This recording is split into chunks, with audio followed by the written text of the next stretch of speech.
Vladimir Putin That's right, takes Christine. the role of a mediator between the Israel-Iran war. And now the US President Donald Trump has also rebuffed Putin's offer to act as a mediator, saying that he should first end his own war in Ukraine. And for more on this, we're being joined live by Mr. Jonathan Waschel from New York. He is a director of communications and senior policy advisor at the U.S. mission to the United Nations, and he's a global affairs analyst. Thank you so much for joining us on the broadcast on Beyond World this morning. Pleasure, Tishka. So we know that Israel and Iran have carried out a new wave of attacks on key cities. Hold on. Fuel fears of an all-out. Let's listen about our electricity. Dollar for dollar, we need to. That President Trump decided to move forward with an additional 25% tariff on our steel and our aluminum. As I've always said, it's tariff for tariff, dollar for dollar. We need to tariff the steel coming into Canada at an additional 25%, totaling 50%. Regards to electricity, everything's on the table right now. I'm announcing today that Canada will achieve NATO's 2% of GDP target this year, half a decade ahead of schedule. And we will further accelerate our investments in years to come, consistent with meeting these new security imperatives. Our plan will help ensure that Canada is strong at home and reliable abroad. We will ensure that every dollar is invested wisely, including by prioritizing made in Canada manufacturing and supply chains. We should no longer send 3/4 of our defense capital spending to America.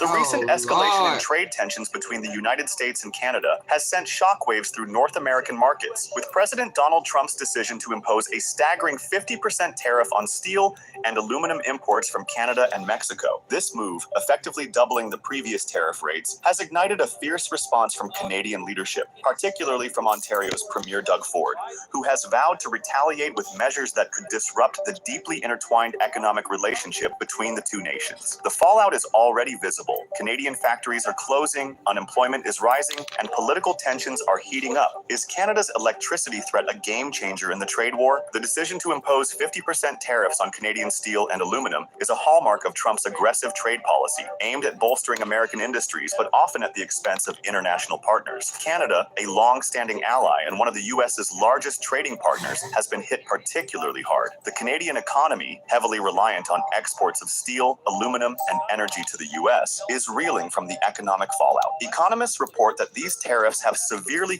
Canadian exports, pushing the country's trade deficit to record highs. The impact is not just financial, but also political, with a wave of anger sweeping across Canada as businesses struggle and jobs disappear. In response, Canadian leaders are exploring retaliatory measures to counter the economic damage. Ontario, Canada's economic powerhouse, has taken a particularly hardline stance. Premier Doug Ford's fiery rhetoric, "We're going to land every piece we've got," signals a willingness to escalate the conflict, potentially disrupting critical supply chains, including electricity exports. They are not scared of Trump. This stance has raised questions about the future of Canada-U.S. relations and whether both nations are heading toward a lose-lose scenario. One of Canada's most potent retaliatory tools is its control over electricity exports, particularly from Ontario and Quebec, which supply power to approximately 1.5 million homes in states such as Minnesota, New York, and Michigan.